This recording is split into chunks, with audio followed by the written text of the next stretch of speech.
start this session 4. So at the beginning of the session, I would like to discuss a little bit different question here. It's perceiving objects by perceiving the properties of them.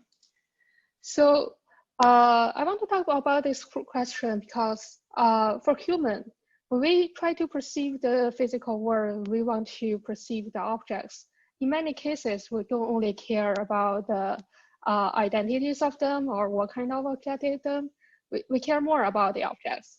So like here, I'm posing these examples here, like when you try to pick up an avocado from the supermarket, of course, you want to make sure like you're reaching out to the avocado. But when you choose which one to pick, there are lots of more about those objects you care about, especially the properties, like what's the shape of the avocado, what's the weight of it, and what's the hardness of it for this special case, because we want to make sure the avocado is ripe, it's not too hard nor too soft. So that in this case, the hardness is a very important properties to us. So another very typical examples for us is the perception of clothing. So this is very typical and happens to everyone in our daily life. So we all have lots of pieces of clothes, and we see lots of pieces of clothes when we go to the shelves to pick one. And those clothes are mostly the same, but they are also make some subtle differences according to the properties. And for us humans, those subtle differences are very important. They tells us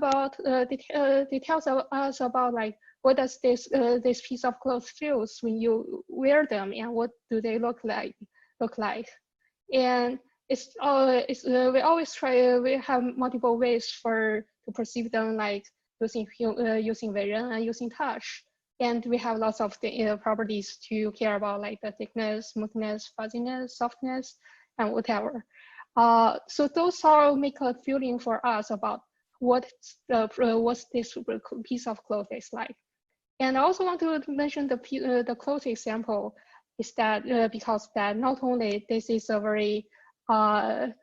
because this is a very typically seen cases in our daily life, but also it's kind of challenging because it's not the same as the rigid objects, because they are deformable. They have all kinds of configurations. They have infinite types of configurations.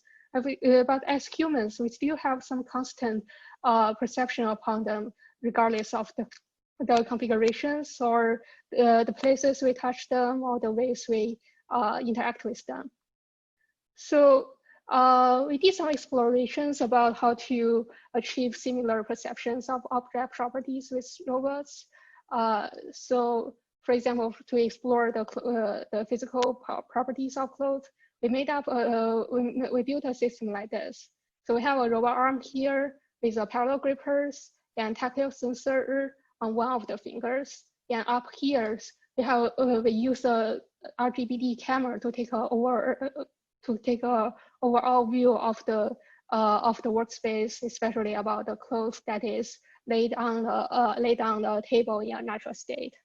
So the way we do is that we firstly use the vision to get a general view of the clothes, and we figure out a place to touch, and then we ask the robot to go ahead and to lay on the clothes and close the gripper, so that in this something like a gripping process, we can collect some tactile data.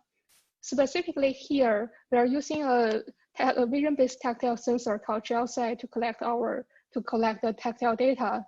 And the sensor is special because it can provide very fine, detailed, high-resolution data about the contact information.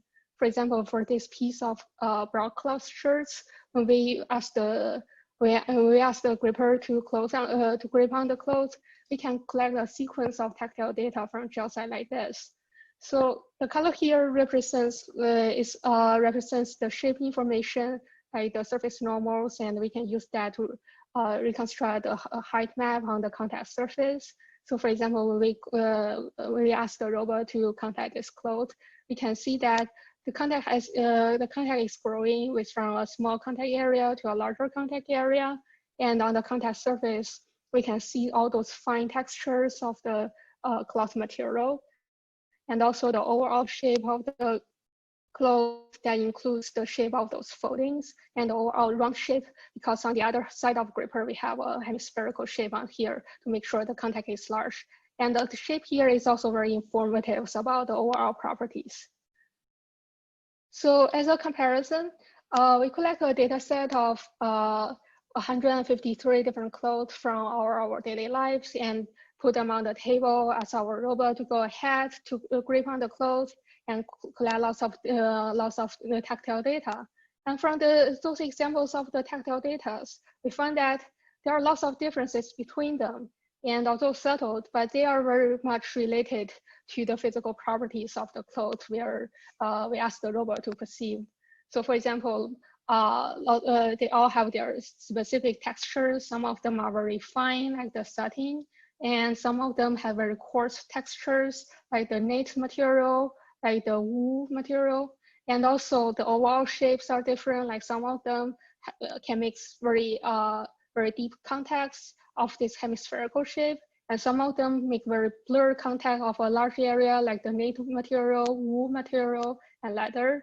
And also the shape of the foldings are pretty different.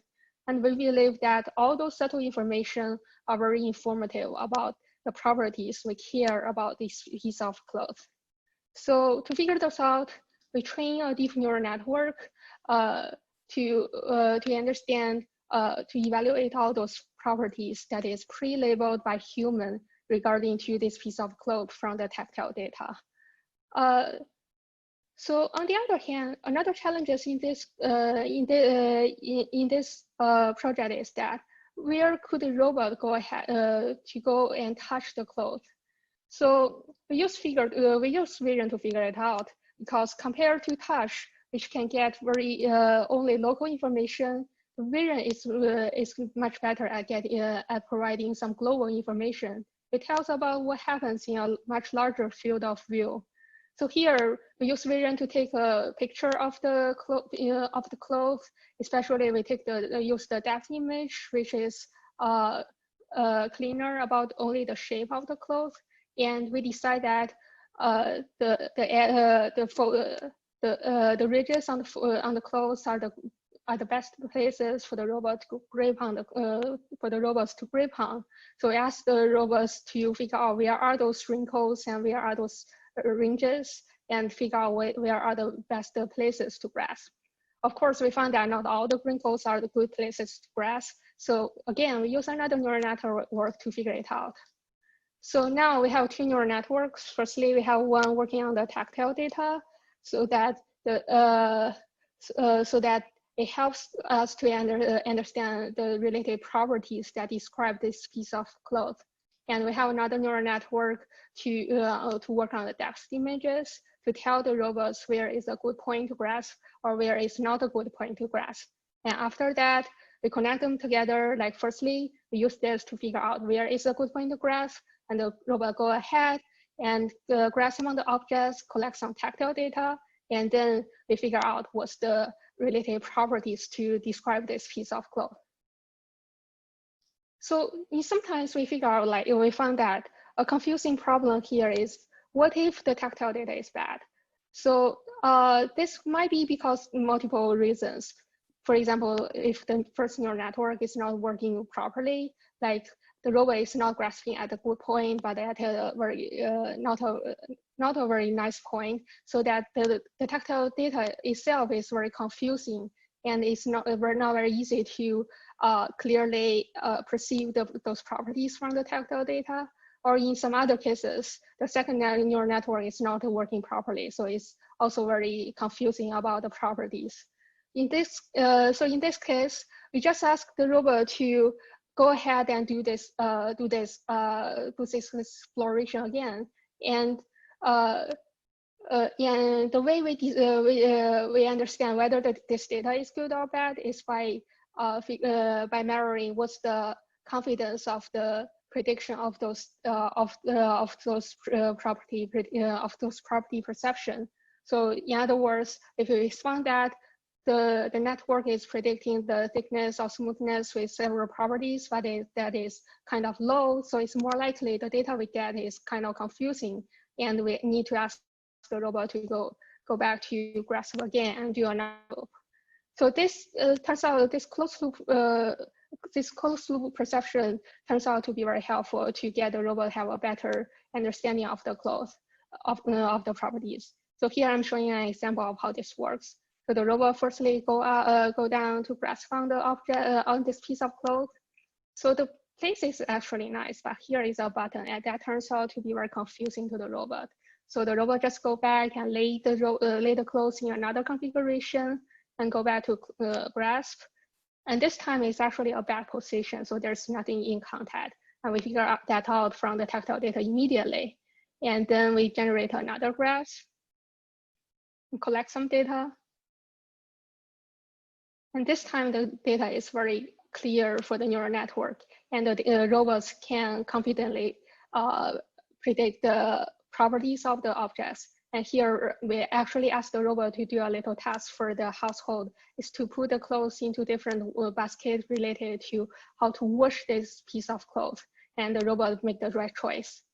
So we find that with this kind of closed loop retrial mechanisms, we can get a much higher accuracies on predicting the properties of the cloth. For example, if we look at the thickness, we make the chance of random guess as 0.2 because we ask human to put the thickness of the objects into 5 levels. So this turns into a classification problem. So if we ask the robot to do one grasp, one touch on some clothes that is not included in the training set at all, we can get it correct with a chance of 0.59. But if we ask the robot to do this closed loop perception, so we can get it correct with an accuracy of 0.65. So after we do this, we figure out there's another problem here. So the materials like clothes or fabrics is very complicated. And in the previous case, we selected the properties, we selected those properties to describe the clothes according to human perception. It's like we talk to human, like when you try to select a clothes or when you describe a clothes, what are the most important properties do you think that helps you? So we figure out there are several physical properties such as thickness, smoothness, fuzziness, and we may also use some semantic properties like which season shall we wear this clothes and what's the washing method of the clothes. But that is actually not enough. In many cases, so this is a fuzzy process for humans as well. We have some feeling of those objects. We have some feeling that something is helpful, something is useful, but it's very hard to clearly define those properties. So what happens in this case? So here we take a close look at the examples of fabrics, which is like clothes, but we kind of simplify the questions to the piece of materials. And we drip the fabrics from the post. And if we just have a picture like this as a human, but only look at those things, we have lots of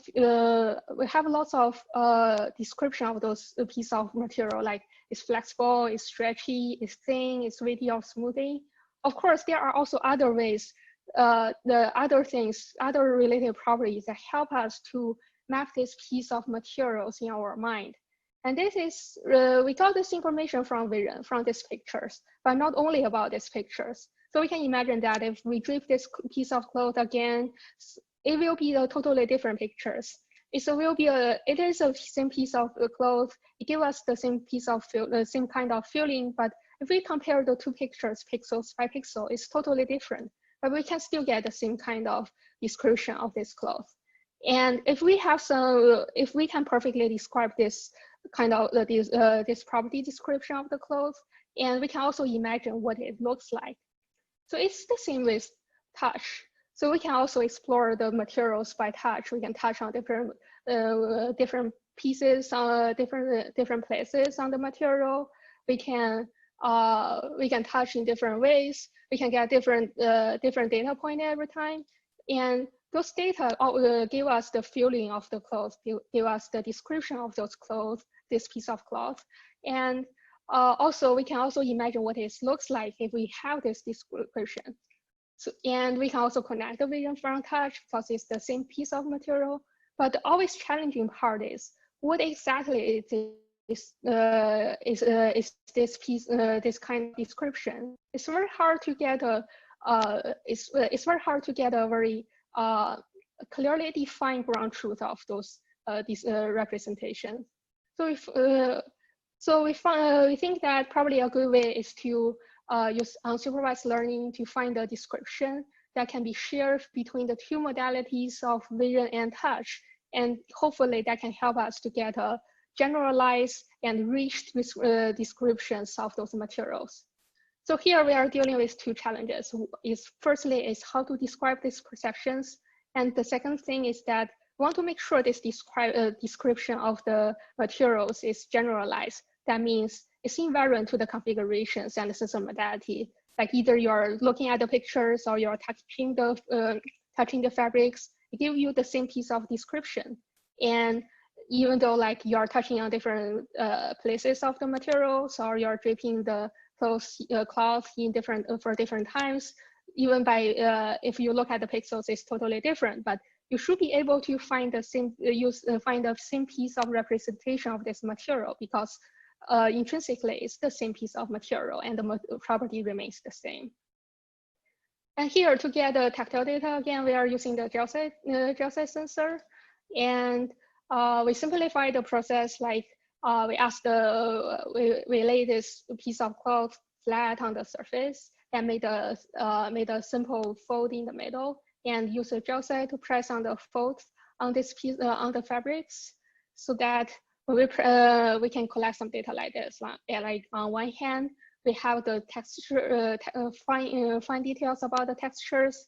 And on the other hand, we can also capture the shapes of those foldings in the middles, which tells a lot about like what's the thickness of the cloth, what's the how easily can the cloth deforms. But of course, there are lots of other information which is hard to describe with language, but we know it's there. We know it's contained in the touch information.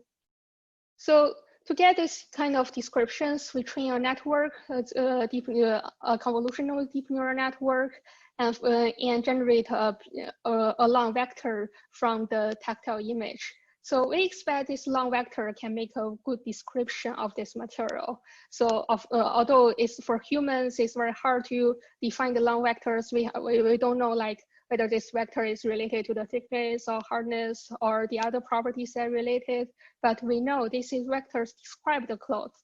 So of course, we can also do the same with visual data, both the color image or the depth image that describes the mostly about the overall shape of the cloth. So we feed them into different neural networks, and they also generate two other pieces of vectors. And we expect all those vectors are descriptions of the material related to the property of them. And since the three of them are from the same material, we expect this description of the property shall be the same. So we train this neural network jointly and make sure as far as the data is from one piece of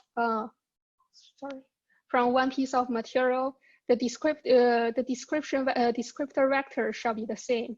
And hopefully by this way, we expect to train a descriptor that will describe the invariant properties representation of the material. So to test how this works, so we can simply feed in different modality of data or even same modality of data and figure out what's the distances between the vectors that we got from different neural networks. So for example, we can got a piece of tactile data like this when we press on some materials, and this data can give us some intuition that it's something about like a knit material, so it might be a little bit thick, but it's very soft, fuzzy, and stretchy. And we also give a lot of candidate visual data here.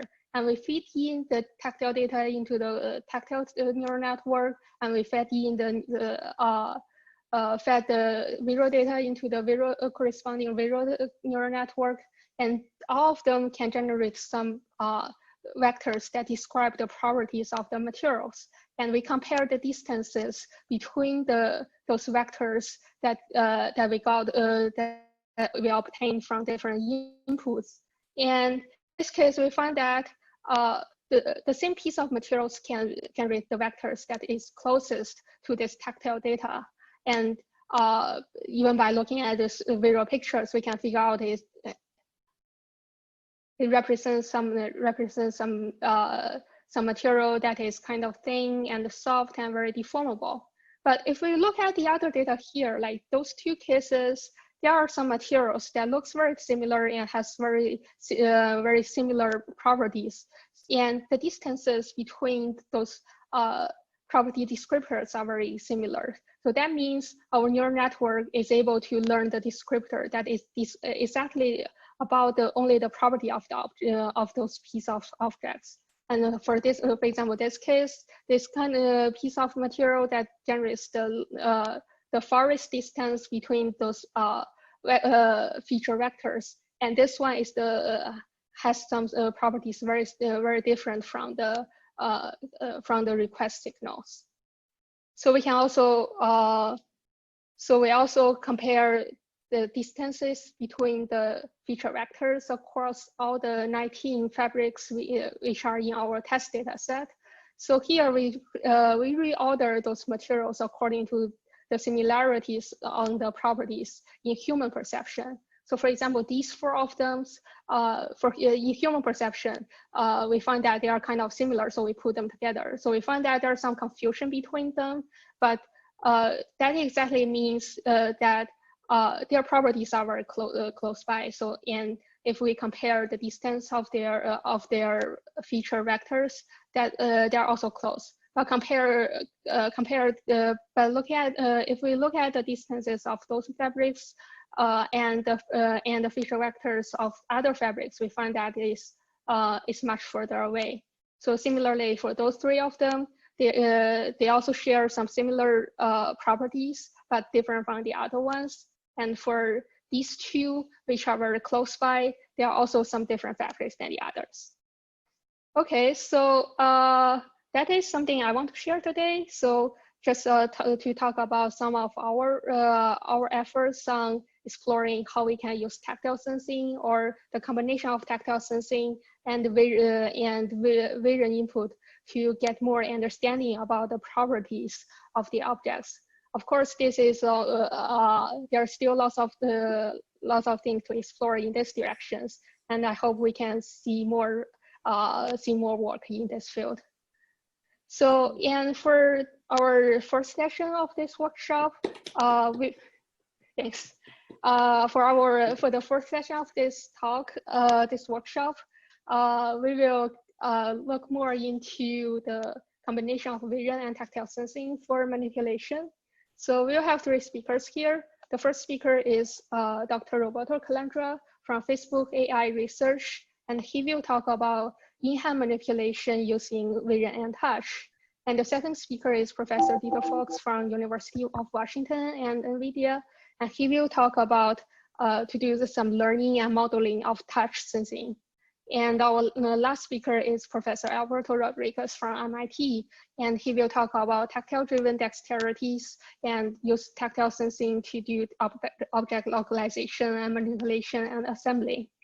Okay, so